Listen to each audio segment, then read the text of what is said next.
Mike, what do you think the kind of grand overarching lesson this team has learned that's turned it into so much more of a success so quickly?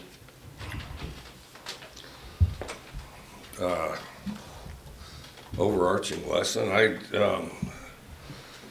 think the biggest thing is just the value of everybody working together simultaneously, how powerful that can be. I think all three sides of the ball, I think position after position, I think sometimes you get ahead of yourself, and the most important thing is you know, to do your job and do it together with the guys around you. If everybody does that simultaneously, I think it's very strong, it's very powerful, and it's kind of the point of the whole thing, really. So, could the team have been where it's at now in week 1 and week 2 if it had been able to better handle the success of last year? yeah, I probably think so. I don't know if it was that, but you know, we weren't playing together. We do some stuff hard, and we do stuff sometimes frantic, and we would, you know, but we'd also do some very soft stuff, which I addressed before. But we're pretty much just worried about the next one and improving. But yeah, I mean, you know, I think the most important thing is to be in a team that improves each week, and and we're on a course to be doing that. So, but we definitely have to improve a lot this week, I think. Do you find it's easier to improve or make the corrections you need to improve once a team starts stringing together wins like you guys have now for 3 weeks? Well, you certainly want to do it after wins. You certainly want to do it after wins, but obviously, you know, everybody's that's any good. If you're any good, you've had some good improvement after losses too. Otherwise, you don't turn out to be good. I mean, everybody loses sometimes, but if you don't improve after a loss, you're not going to be very good. So, both you and Gabe last week made a comment about there not being any good finesse teams, and the finesse teams still have to be very tough teams. There's no such thing as a good finesse team. You know, that's a term that gets thrown around, but there's no such thing as a good finesse team. There's good tough teams. There's no such thing as a good finesse team. You know, and any team that was great that was referred to as a finesse team was a tough team. You saw them have extremely tough blocks. You had them have extremely tough tackles. I mean, the 49ers back in the day were sometimes referred to as a finesse team. That couldn't be more ridiculous. I mean, their offensive line was one of the best in the league. You know, they had Ronnie Lott playing back there in the secondary. I mean, tell me all the finesse moves that Ronnie Lott has. Ronnie Lott will tear your head off if he gets a piece of it. And then, you know, Hacksaw Reynolds played on that team, you know, and they're supposed to be a finesse team. There aren't any good, there's no good finesse teams. There's only good tough teams. And so, yeah, that's what I think's important for everybody to realize, at least as they play here. So. Do you think there were some people that played here that thought because it's a kind of a wide open, fun style of offense that maybe that meant it was a finesse team? I don't know. You know, I don't know. But I did think we needed to be tougher about doing our jobs. It needed to be an everyday, all the time, all-consuming thing, and I think that's helped us improve. I'll say that just building off of that, when you were at Texas Tech and turned things around there, is this just part of a normal transition, and this is sort of the next building block that you're noticing with the kids? And, you know, I know early on it was believing you can win, now it's being able to sustain that success. And the biggest thing is to have the discipline to just focus on the little items that count, which is the next play, just one play at a time, and just constant improvement. Because you know, not just a temptation as a player, but from the outside, there's a huge temptation to make more out of it and make it bigger than it is. I mean, you know, all any games are the sum totals of individual plays. Just make the most out of those individual plays, and you've got to really be disciplined about constantly drawing your focus to that. do you notice any similarities between the tide turning here with the success of this program with when you were back at Texas Tech? Those were all a bunch of one game at a times too. I mean, so we got to just focus on that, you know. I mean, at this point, all that counts is UCLA. This whole week's dedicated to UCLA, and we need to win one game a week, and we're only allowed to play one, so we need to just focus on that one. So, Jim Mora emphasizes toughness a lot. Do you think of that as an especially tough program? Is that their style of play? Yeah, he's a defensive guy, so I know he focuses on defense quite a bit, and you know, they run around well, and they are kind of physical on defense, you know, so that's the biggest thing is, you know, you got to be physical right back, but they are a physical group, and you know, so and they're obviously a tough group to play against. I mean, they're a team that recruits well, and they're situated in a place to recruit extremely well, and they do, and so they get a lot of resources, and you know, plus I think they're well coached and play hard. Coach, has the defensive line improved more than any other unit throughout the season so far? I don't know that for sure. I think our whole team has. I would say, though, this last game they showed the most improvement. I think defensive line this last game showed the most improvement. They were the most disruptive, and I think the single biggest force out there on the field for us, you know. Any questions on the line for Coach Leach? Hey Mike, it's Steph. Last year it seemed like Gabe and John Williams, you know, they had the bulk of the receptions, but this year you've gotten a lot more people involved. I mean, is Luke distributing the ball more equitably? Yeah, he is, and I think that's helped us. He is. I think it's helped us, and we've placed an emphasis on it. Is that, I mean, how much of that, are teams defending Gabe any differently than they were last year? Because he's still scoring touchdowns, but he's obviously not catching as many balls as he was this time last year. Some are double teaming him occasionally, and not necessarily every snap, but occasionally they'll double team him, and you know, but yeah, that's happening some. You know, I can't tell you how much, and not necessarily all the time, but there's some of it. Also, and how do you think the UCLA offense is different this year? I know you don't really focus much on them, but just your general perspective on that. The tighter sets. They're kind of tighter sets. More, I wouldn't even say pro style sets. Pro style, to me, seems to be the stuff we're running nowadays, because more pro teams do that. But kind of the older pro style, where, you know, more tight ends and two backs and kind of some shift stuff and play action pass, you know, all that stuff. You know, so it's pretty multiple, and they throw it more than I guess they may get credit for, or than, because you know, it sounded like this whole ground and pound thing, but you know, they actually throw it quite a bit, but they do want to get some tight sets in there and run right at you with them. I see. And would you say that the past game for you guys was probably one of the closest four-quarter games that you've put together this year, like the best 4 quarters that you've put together? Which one? What's that? That's the last one. Well, last the fourth game quarter. against Stanford. Well, it was. I thought it was pretty good. I thought it was offensively. I would say it was. Thank you. Yeah. Other questions on the line for Coach? Yeah, Coach, Matt Calkins with the Seattle Times. I have a Oh, non-football question, a couple defensively, the non-football third questions. quarter was. I'd have to say defensively is probably the third quarter. Anyway, defensively they did a heck of a job.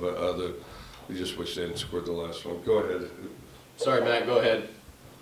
That's okay. Coach, Matt Calkins, Seattle Times. A couple non-football questions for you.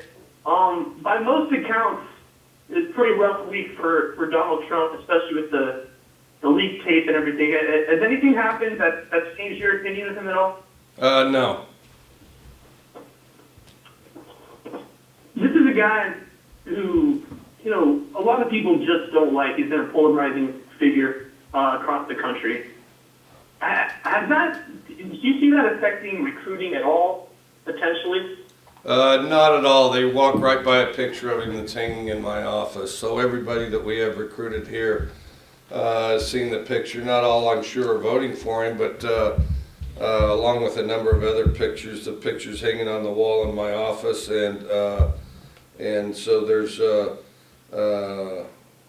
and like I say, I mean, who knows who anybody's voting for. I'm sure they're not all voting for Mr. Trump, but they all walk past the picture, and I think they also appreciate the fact, that I know somebody that's trying to make a difference, regardless of if they're voting for somebody else.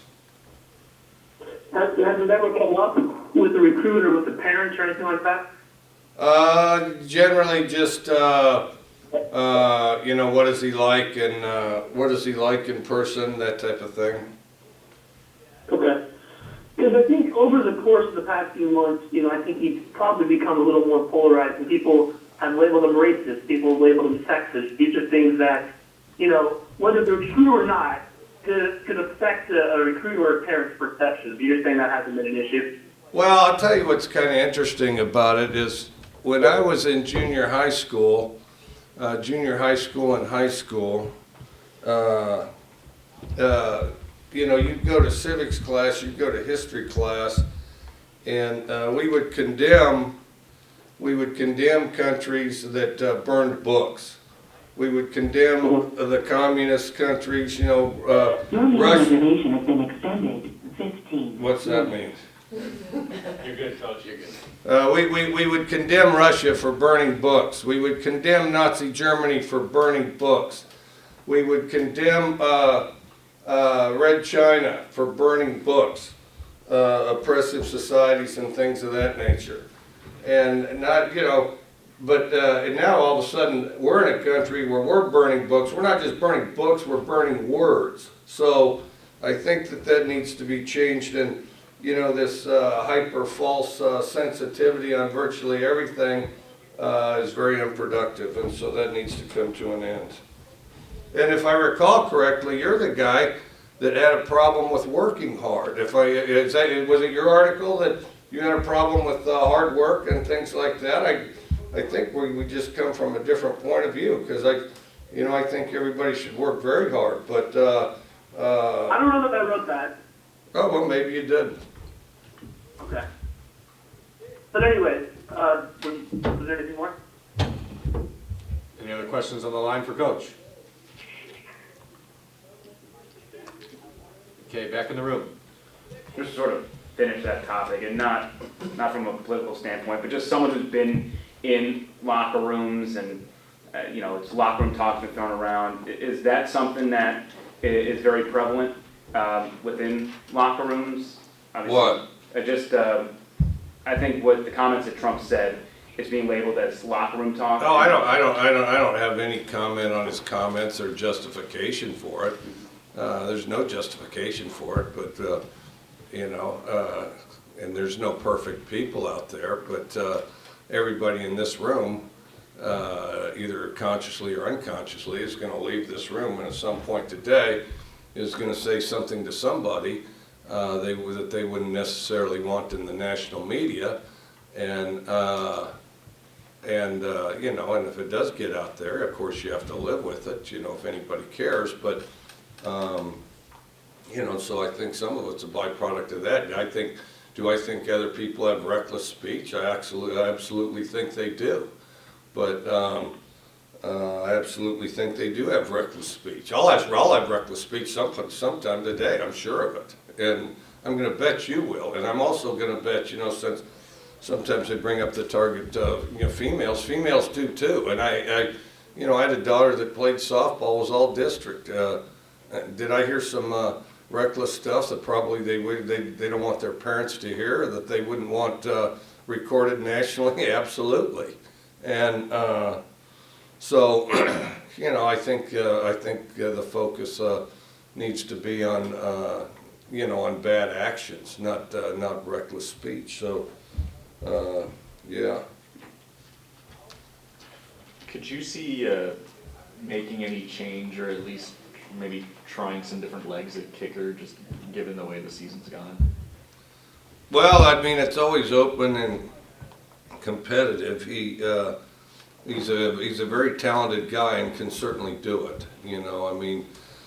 He's got a strong leg. His extra points go about 50 yards, and he just one-steps his extra points and punches it, and they go about 50 yards and go straight up. So he's very talented. So, he'll definitely come out of it. We need it sooner rather than later. Coach, the fact that Chris Reinhardt was kind of a part of this offense so much last year, does that factor into this game now that he's over at UCLA? No, I don't think so. I don't think so. Well, we got Chase Holbrook in his role now, so, and then plus he's coaching special teams over there, so. What are your impressions of Josh Rosen? Obviously, he got a little banged up last week, but regardless, what can he do? Because he's probably got one of the stronger arms in the Pac-12, I'd imagine. Very talented guy. Throws a good ball, you know, big old quarterback-looking guy. Some guys look like quarterbacks, and he looks like one. There's been some great ones that don't look like quarterbacks, but and there's been also some lousy ones that I guarantee you that they got elevated because they look like quarterbacks. Oh, he just looks like a quarterback. Well, he's terrible, but he looks like a quarterback. Well, Josh Rosen's not one of those guys. Josh Rosen kind of both. I mean, he looks like a quarterback and throws the ball well and is a good player. In your experience, having had all these assistants go off and get their own jobs and building your coaching tree, have you ever found that someone else's knowledge of your offense has come back to hurt you or tighten things up at all? Not really as far as guessing what we're going to do or anything like that. You know, I mean, they have a sense of it, but, you know, you'll get ready to play somebody and you'll see a bunch of your plays you're playing against, you know, which that's been going on at kind of a higher rate for the last couple of years, you know. I mean, turn on a film and all of a sudden see a bunch of mesh routes on there, Y cross and all that. And, you know, we've been doing them for, you know, 30 years and everybody said it wouldn't work, and now all of a sudden, you know, you got some pretty good teams firing them back at you, so yeah, that can be tough. There's a ping pong tournament in there if any of you guys want to try your hand at that. You've never had to, like, change the terminology for what Luke's doing at the line? No, I haven't. You got to be a little careful. You know, some guys try to steal signals and things, but you know, you don't want to get busted what's happening when, but you know, the terminology, they don't know what's going in to begin with, really. You know, we're kind of a sudden team, you know, I mean, it's not like we're really totally belabored getting on the ball and snapping it. How do you feel like the movement and the shifting with the front seven on defense? Do you feel like that kind of gives you, the defense a little bit of an advantage? I feel like it's sort of a different scheme than most teams kind of run. Yeah, I think it's helpful, you know, it makes the, you know, the offensive line is trying to sign their stuff out quite quickly. I think it's disruptive to that. I think it's something that we have to execute in a sharp fashion. If we don't execute, I mean, it's an additional thing we have to execute. I mean, so you don't just have to execute, shoot up your gap. You have to execute, all right, disguise, shift, and now it's, you know, you have your gap. But I think it's good. I think, you know, I think you look at what's disruptive to the other guy, but what can you execute? Because there's nothing more important than your execution. And I think our defensive line, that's one thing that, you know, it's not just like, okay, all of a sudden somebody's playing harder or something. I think we're better at executing stuff like that, that we were a little sloppy early at. And so now, you know, as guys are transitioning between their movements or twisting their blitzes, it's tighter and you know, there's just less space. And so I think they've improved on that, and we got to make sure we improve this week because, you know, UCLA's got a great offensive line and a lot of weapons out there. We got another question. One more question on the line. Go ahead, Steph. Hey, Mike. The Woodland County prosecutor has just charged Logan Tago with second-degree robbery and fourth-degree assault. Do you have any comment on that, and will he play this weekend? If I have anything to do with it, he'll play until he's found guilty, because we're presuming everybody innocent around here until they're proven guilty. You know, kind of along the lines of, you know, despite the fact people want to burn words in this country, we're going to presume people innocent till proven guilty around here. Thank you. Yeah. Okay, back in the room. Bill Moose has said that if someone is charged with a felony, then they're suspended from athletic activity. Are you gonna have a talk with him about maybe changing that in this case? No, not necessarily, but I mean, at my hand, it's, you gotta prove a guy guilty, you know? And part of it is because, it hadn't been very consistent recently. And I've made some mistakes in that regard. I'm not gonna make one this time. Earlier on, you said UCLA doesn't get enough, or doesn't get as much credit for throwing as they do. They threw 54 times against Arizona State on Saturday. Are you preparing for that high volume of passing? Well, that's kind of exactly what I'm saying. There's supposed to be this run team, and they're what, third or fourth in the conference in passing. They just threw it 54 times. So, yeah, I mean, yeah, you got to hang on because they'll probably throw quite a bit. I don't know what they'll do. They're kind of in transition. Earlier in the year, they tried to run it more. Now they're trying to throw it more, but you know, they've got pretty talented guys, so we got to be ready for all of it. And then they got, of course, they have a really good player throwing it. So. I think there was a stat out there today that Rosen was pressured on like 50% of his drawbacks on Saturday. Was that just a product of them just being a blitz heavy team, or like their offensive line is just? Who was? Say that again. Rosen was pressured on, I think, on 50%. Oh, well, Arizona State does love to blitz. I haven't, you know, I haven't watched that film, you know, with UCLA on offense because I'm focused on their defense. But Arizona State does love to blitz, and in Arizona State, you know, they're going to man you up and blitz you, and they got some games up their sleeve. So it doesn't surprise me they blitzed him a bunch, and I do know he got sacked a couple times. Go ahead, Lindsay. Student question of the week: if you could have witnessed one event in history, any event, what would it be? Jeez, what the heck?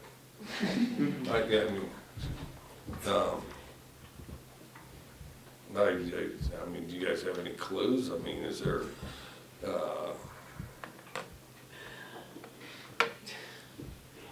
We can go with an easier one. there's a lot, you know, there's been more than one event, you know.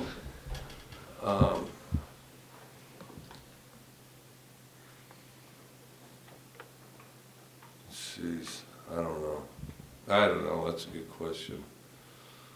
Do you want to think about that one for next week?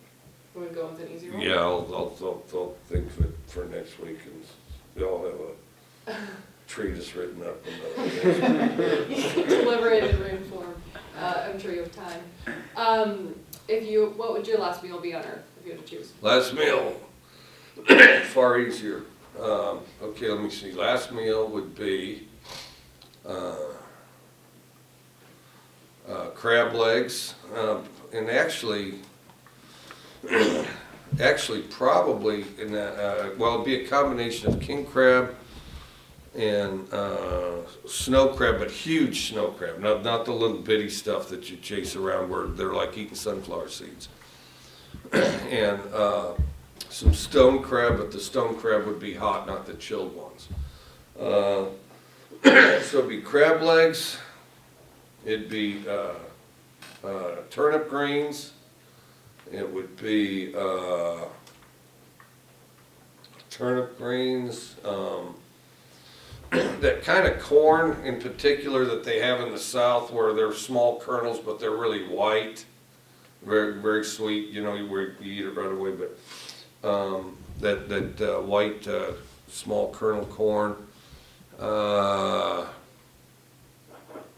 Let's see here. People don't really make strawberry pies, are pretty good. Probably probably a piece of blackberry pie like my daughter makes that's really good. Something like that. Yeah. You guys good? I just have one more. Just, do you notice the offense can operate a bit calmer when the defense is doing its job so exceptionally well? I mean, Gabe was in here and saying that, you know, when they have a 3-and-out or an interception, the fact that the defense makes a big stop or something, it allows them to sort of relax and put less pressure on them.